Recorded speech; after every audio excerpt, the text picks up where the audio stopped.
Assalamualaikum warahmatullahi wabarakatuh. Salam semangat untuk teman-teman semua. Semoga kalian dalam keadaan sehat dan bahagia ya. Baik, teman-teman, di video ini saya akan menyampaikan materi tentang sosiometri yang ini menjadi materi terakhir kita ya, pertemuan kita ini. Nah, oke, langsung saja teman-teman. Sosiometri. Dengan kata sosiometri ini, tentu teman-teman sudah bisa menangkap keywordnya itu ada di mana, gitu ya. Oke, yang jelas ada di kata sosio. Sosio itu kan sosial. Nah, berarti ada hubungannya dengan interaksi sosial. Metri itu ada hubungannya dengan pengukuran. Sehingga secara bahasa teman-teman mungkin bisa mengimajinasikan bahwa sosiometri ini nanti hubungannya dengan pengukuran yang kaitannya dengan interaksi sosial, gitu ya. Oke, teman-teman yang baik, ini peta konsep untuk memahami sosiometri itu seperti apa. Nah, teman-teman dalam suatu kelompok, gitu ya, dalam suatu kelompok tentu nanti di situ ada apa ya, ada semacam relasi ya, daya tarik dan daya tolak dalam suatu kelompok tersebut. Artinya ada yang orang-orang atau orang tertentu yang lebih disukai untuk dijadikan teman, yang dijadikan rekan untuk bekerja sama, itu. Ada juga mungkin dalam satu kelompok itu yang tidak disukai oleh teman-temannya. Orang itu tidak disukai teman-temannya karena tidak bisa diajak, menurutnya tidak bisa diajak untuk bekerja kelompok atau bekerja dalam tim. Hal itu pasti ada ya, mayoritas dalam satu kelompok itu ada, minimal dalam satu kelas itu biasanya ada. Nah, hal ini tentunya biasanya dialami oleh orang-orang yang dalam masa remaja ya, masa remaja, masa sekolah biasanya, bahkan di kuliah pun saya pikir ada, tapi mungkin agak lebih dewasa ya dalam penyikapannya, mestinya semacam itu. Oke, tapi dimanapun saya pikir dalam satu kelompok itu pasti nanti ada interaksi ya. Nah, dari situlah nanti membentuk pola interaksi sosialnya itu seperti apa. Begitu. Kalau ada banyak dalam satu kelompok itu yang banyak yang disukai dan banyak yang tidak disukai, nanti kelihatan interaksi kelompoknya itu seperti apa. Atau mungkin dalam satu kelompok itu ada satu orang yang apa ya, istilah dijauhi oleh teman-temannya karena dia tidak dianggap tidak bisa untuk diajak bekerja sama misalnya. Karena nanti akan terlihat orang-orang itu akan berkomunikasi, berinteraksi dengan siapa akan terlihat secara visual ya, secara penglihatan gitu loh. Nah, namun sebenarnya tidak mudah ya untuk memahami interaksi sosial yang ada dalam satu kelompok gitu. Kita memerlukan alat bantu ya, kita memerlukan suatu apa ya, pendekatan khusus ya untuk lebih memetakan gambarannya seperti apa sih kalau dituliskan lah, kalau dibuat diagram itu seperti apa kira-kira. Nah, maka kemudian ada sosiometri itu tadi. Itu peta konsep gambaran kenapa sosiometri itu perlu ya, atau gambaran ada apa sih dalam dalam interaksi sosial itu yang kemudian memunculkan perlunya sosiometri. Nah, teman-teman yang baik, sebelum ke tema yang inti ya, ke topik yang inti, perlu kita tahu bahwa sosiometri itu diperkenalkan pertama kali oleh Jacob L. Moreno. Saat itu dia meneliti komunitas remaja wanita di 14 pondok. Nah, permasalahan yang diangkat oleh Jacob ini adalah kaitannya dengan kedisiplinan dan juga konflik ya antar kelompok gitu loh. Nah, dari penelitian tersebut menghasilkan data, kesimpulan, dan Moreno ini kemudian mengelompokkan ulang dan membuat jarak fisik antar kelompok bermusuhan. Artinya jarak fisik itu ya ada apa ya? Ada gambaran ya, ada gambar diagram yang nanti di situ ada visualisasi terkait dengan mungkin gambaran orang yang ada di situ itu seperti apa gitu loh. Ada angka panah kemana, ya kan, siapa yang paling disukai. Kalau yang paling disukai itu nanti berarti angka panahnya menuju ke titik itu terus gitu loh. Orang yang tidak disukai nanti dia akan berada di luar arena gitu loh misalkan. Nah, gambarannya semacam itu ya teman-teman ya. Nah, ini Jacob L. Moreno meneliti terkait dengan permasalahan kedisiplinan dan juga permusuhan antar kelompok. Nah, ini kalau tidak dilihat, kalau tidak dianalisis, tentunya nanti ini bisa menyebabkan apa ya, ketidaksehatan ya dalam interaksi sosial, apalagi kalau hubungannya dengan konflik gitu ya. Meskipun pada dasarnya konflik itu adalah di sisi lain itu bisa menyehatkan ya, ada sisi positifnya, tapi kalau tidak bisa dimanajemen dengan baik, maka nanti output-nya akan tidak baik juga gitu loh. Oke, teman-teman yang baik, perlu teman-teman tahu bahwa interaksi sosial yang ada pada manusia kepada manusia lainnya, antara manusia yang satu dengan manusia yang lainnya, ini bisa dilakukan dengan berbagai macam cara. Seperti mungkin berbicara, bertatap muka, ya ketika bertemu, nanti dia seperti apa responnya, kemudian bertransaksi dagang, belajar, ya kan, pada orang lain, menyakiti orang lain, dan lain sebagainya. Jadi cara berinteraksinya, kalau orang itu yang disukai oleh orang lain, banyak disukai, jadikan teman, maka ketika orang ketika orang bertemu dengan orang tersebut, biasanya akan disapa gitu. Dan tidak membuang muka lah katakanlah. Dan banyak orang yang mau berbicara dengan dia, meminta pendapat, belajar bersama dia, gitu dan sebagainya dan sebagainya. Tapi ketika orang yang tidak disukai, maka interaksinya berbeda gitu loh. Terlihat seperti dia dikucilkan, tidak ada yang mau tidak ada orang yang mau berbicara, ngobrol dengan dia, gitu, tidak ada yang mau berdiskusi dengan dia dan seterusnya. Itu akan terlihat. Nah, teman-teman yang baik, kemudian muncullah sosiometri. Apa sih sebenarnya sosiometri itu? Sosiometri ini merupakan teknik analitis ya untuk mempelajari interaksi kelompok. Artinya relasi daya tarik dan daya tolak antar anggota kelompok. Nah, teman-teman yang baik, seperti visualisasi gambar ya yang ada di sebelah kiri ini, nanti kurang lebih gambarnya adalah seperti ini nih teman-teman. Akan ada gambar diagram di mana kita tahu si A atau si B atau si C dia berinteraksi dengan siapa, lebih memilih siapa, dan sebagainya dan sebagainya. Jadi untuk melihat, menganalisis, mempelajari interaksi dalam suatu kelompok itu seperti apa. Gitu. Nah, tentunya nanti konselor atau klien dia diminta untuk menuliskan ya. Biasanya itu kuesionernya itu sangat sederhana sekali. Isinya isinya itu hanya Anda memilih teman yang paling disukai. Silakan pilih teman yang paling Anda sukai. Itu pertanyaan pertama. Jawabannya disuruh memilih dua. Yang pertanyaan yang kedua adalah siapa teman yang tidak Anda sukai. Begitu ya. Jadi ini tidak ada hubungannya dengan cinta-cintaan ya, tapi lebih kepada suka kaitannya dengan interaksi sosial, suka kaitannya dengan suka kepada seorang yang nantinya dianggap dia mampu untuk bisa diajarkan teman untuk belajar bersama, berdiskusi bersama dan sebagainya dan sebagainya. Kaitannya dengan hal yang positif gitu ya, teman-teman. Nah, gambarannya seperti ini teman-teman ya, gitu loh. Setelah jadi sebenarnya visualisasinya itu beraneka ragam ya. Nah, kalau kita melihat di sini, orang yang paling disukai, orang yang paling banyak diminati adalah nomor 29, titik paling tengah. Karena coba lihat garisnya itu ke sini ya. Jadi angka ini menunjukkan nomor orang ya, banyaknya orang di sini gitu loh. Orang nomor 13, orang nomor 1, orang nomor 2, orang nomor 4 dan seterusnya. Nah, sedangkan yang ada di luar sini itu orang yang tidak disukai lah oleh rekan-rekannya. Kira-kira seperti itu. Yang paling banyak angka panah terujuk kepada dia, berarti dia paling banyak disukai oleh teman-teman. Gitu kira-kira. Nah, sosial grafis ini merupakan diagram yang secara grafis memetakan interaksi sosial yang lebih disukai yang diperoleh dari wawancara atau kuesioner. Nah, itu tadi kuesioner sangat sederhana. Jadi hanya ada dua pertanyaan. Memilih teman yang disukai dan memilih teman yang tidak disukai. Nah, sosiometri ini mencari tahu siapa yang disukai atau tidak disukai orang-orang dan dengan siapa mereka akan atau tidak akan bersedia bekerja sama dengannya. Nah, ini penjelasan lebih lanjut dari yang dimaksud saya tentang dua pertanyaan itu tadi ya dalam kuesioner itu. Jadi kuesioner sederhana, siapa yang disukai dan siapa yang tidak disukai. Kira-kira semacam itu. Nah, coba kita akan sedikit mempraktikkan ya, teman-teman ya. Oke, teman-teman yang baik, oke, untuk kata-kata orang yang memilih, orang yang dipilih, sementara diabaikan dulu ya, kita fokus kepada kalimat-kalimat yang ada di pojok kiri atas ini. Oke, ada 5 orang lah dalam satu kelompok. Analogikan semacam itu.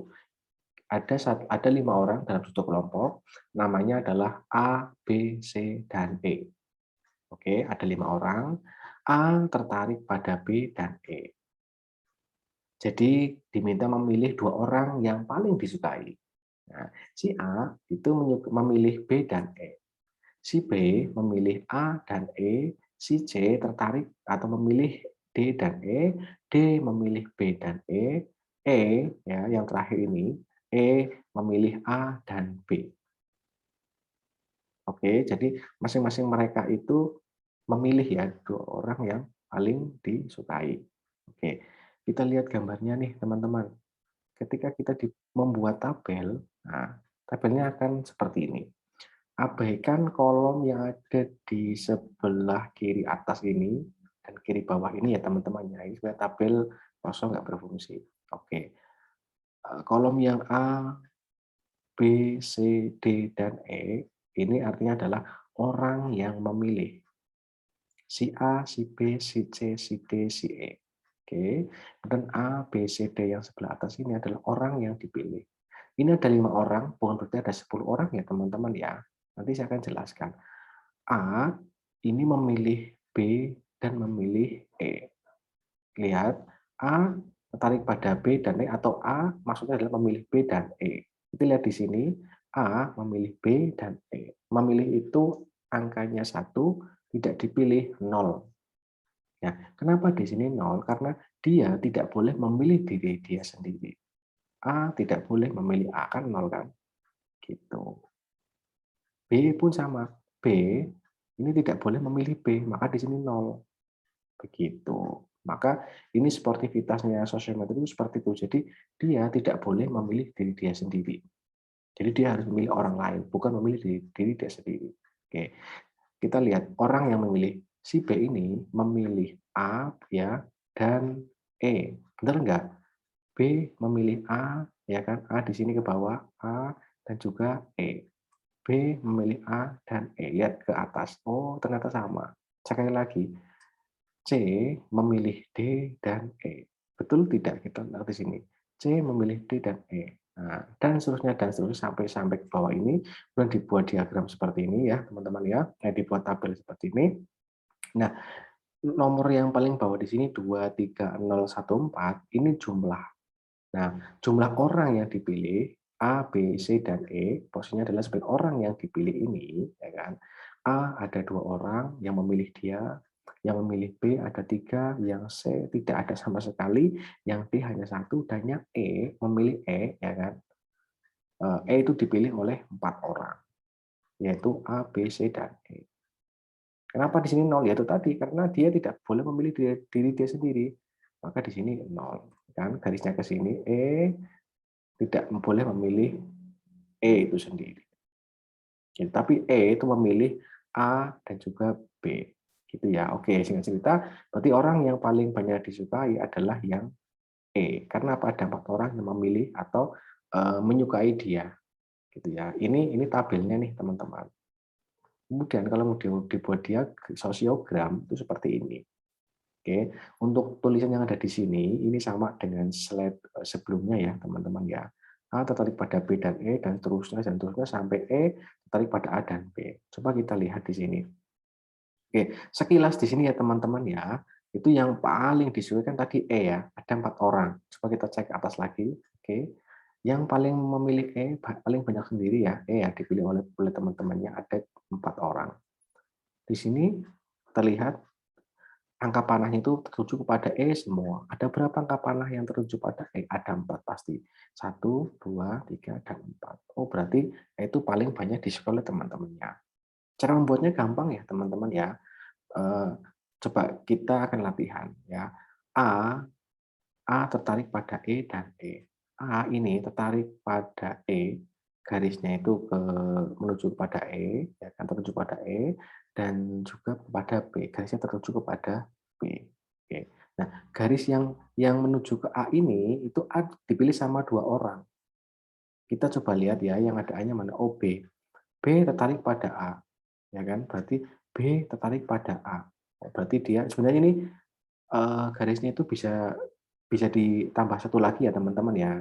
Tapi biar nanti apa ya tidak terlalu banyak garis di sini maka saya buat satu garis saja gitu loh.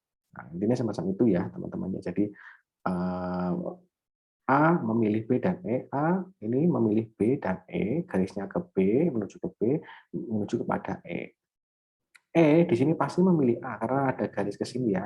Coba E ini ya, yang kalimat terakhir ini, E tertarik pada A dan B. E tertarik pada A, maka garisnya menuju A, dan A, E tertarik pada B, maka garisnya ke B. Jadi kira-kira semacam itu cara membuatnya ya. Kalau teman-teman mau mempraktekannya pasti akan lebih mudah gitu ya dalam memahami ini.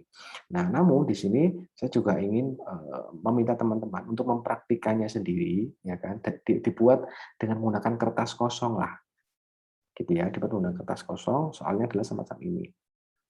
Silakan Anda nanti buat ya kan, ini sebagai bukti kehadiran bahwa teman-teman itu sudah mempelajari ini. Jadi saya hanya meminta teman-teman belajar ya kan, bukan harus benar ya. Mending teman-teman coba berlatih aja, kemudian minggu depan kita akan bahas bersama-sama. Nah, silakan latihan buat matriks sosiogram untuk kasus berikut. Nah, di sini ada X tertarik pada Y tertarik pada B, tapi tidak tertarik pada Q dan R, Z tidak tertarik pada X dan R, P tertarik pada R, ya, Q tertarik pada X, Y, Z, serta P, R tidak tertarik pada Z, Y, dan tertarik pada P serta Q. Nah, maksudnya R itu tidak memilih Z dan Y, tapi R hanya memilih P dan Q. Ini semacam itu. Jangan terkecoh dengan kata-kata saya ya di sini ya teman-teman. Ya, silakan Anda buat ya kan apa ya namanya tabelnya seperti tadi yang saya contohkan kepada teman-teman ya kan, dan kemudian sosiogramnya gitu. Sebenarnya kalau Anda langsung sosiogram gambar yang ada angka panahnya silakan, tetapi agak sulit ya kalau kita tidak membuat apa namanya itu tabel-tabelnya dulu, misalnya semacam itu. Oke, kira-kira semacam itu ya teman-teman ya. Oke, kembali. Lantas apa sih fungsi dari sosiogram ini? Nah, teman-teman yang baik, setelah kita memahami sosiogram, nanti ada versi yang otomatis ya teman-teman ya, terkomputerisasi gitu. Minggu depan insya Allah kita akan pelajari bersama-sama. Oke, fungsi sosiometri beberapa di antaranya adalah mengetahui situasi dan kondisi hubungan sosial seorang. Dari diagram tadi kan kita tahu, ya kan? Kira-kira kondisinya semacam apa, gitu. Kalau semua orang itu apa namanya, semua orang memiliki angka panah gitu ya, yang tertuju kepada diri dia, berarti kemungkinan besar itu kontraksinya cukup baik lah, atau seimbang gitu ya misalkan. Itu malah baik sekali seimbang. Tapi kalau ada orang yang mungkin di luar dari garis tadi seperti gambar yang saya tampilkan di slide awal-awal itu tadi ya, di luar lingkaran, wah sepertinya ada yang kurang nih, gitu kan. Kenapa? Kenapa ada orang yang berada kenapa ada orang yang tidak disukai? Kenapa ada orang yang di luar dari lingkaran itu? Kenapa? Itulah yang menarik sebenarnya. Nah, baik tidaknya seorang dalam bergaul itu seperti apa? Oh, mungkin bisa jadi orang yang berada di luar garis itu dia kurang baik dalam bergaul, bisa jadi loh ya, gitu loh. Nah, tetapi tentu kita harus cross check dulu kepada orang-orang yang dikucilkan itu, gitu ya, atau terkucilkan, gitu ya. Kira-kira kenapa? Tuh. Kemudian memperoleh data mengenai hubungan atau kontak sosial seseorang. Data itu penting ya teman-teman ya, untuk nanti Anda sebagai konselor itu harus bisa bersikap objektif ya kepada siapapun yang ada di kelompok itu. Tapi kita perlu tahu nih interaksi sosialnya seperti apa. Karena manusia itu nggak hanya makhluk pribadi ya, tapi juga makhluk sosial. Nah, tugas kita adalah membantu agar dia memiliki pribadi yang sehat, pribadi yang positif, ya tentunya, dan menjadi manusia sosial yang juga sehat, gitu kira-kira. Dan memanfaatkan itu banyak banget ya teman-teman ya. Harapannya nanti bisa memperbaiki hubungan sosial, ya kan, membantu penyelesaian sosial mereka, ya kan, kemudian mempelajari akibat praktik-praktik psikotes terhadap hubungan sosial di kalangan siswa, gitu. Kemudian mempelajari mutu kepemimpinan, gitu. Jadi terkait dengan hal ini ya, jadi sosiometer ini bisa digunakan untuk memilih ketua kelas gitu kalau di sekolah ya. Jadi kalau bingung siapa ketua kelasnya nih atau pemimpin dalam kelompok itu ya kan atau koordinator dalam kelompok itu, Anda bisa menggunakan sosiometri. Jadi nanti bisa jadi orang yang lebih banyak disukai itulah orang yang mungkin menjadi calon apa ya koordinator atau ketua kelas di kelas itu misalnya. Gitu. Kemudian menemukan norma-norma pergaulan antar siswa, antar konseli yang diinginkan dalam kelompok atau kelas tersebut. Begitu kira-kira. Itu manfaatnya ya, teman-teman ya. Dan terakhir, kaitannya dengan sosiometri, ini tentunya ada teman dan juga ada sahabat gitu ya, teman-teman ya. Yang jelas adalah di situ nanti kita bisa mengetahui relasi dalam kelompok itu seperti apa dan bagaimana cara kita nanti harus membantu memanajemen kelompok tersebut. Dan ini bisa digunakan tidak hanya di sekolah ya, tapi juga di lembaga non pendidikan juga bisa. Misalkan Anda jadi konselor nih di lapas misalkan. Lapas itu kan biasanya ada blok-bloknya nih gitu ya. Atau mungkin direhabilitasi ya, nanti ada ruang-ruangannya, ada kelompok A, ada room A, room B, room C, gitu misalkan ya. Nah, ketika Anda mau menginginkan nanti siapa yang akan jadi ketua kelompoknya di situ, ya kan, untuk memandu mereka dalam beraktivitas misalnya, Anda juga bisa menggunakan sosiometri ini. Oke, gitu ya teman-teman ya. Semoga bermanfaat. Sekian dari saya. Assalamualaikum warahmatullahi wabarakatuh.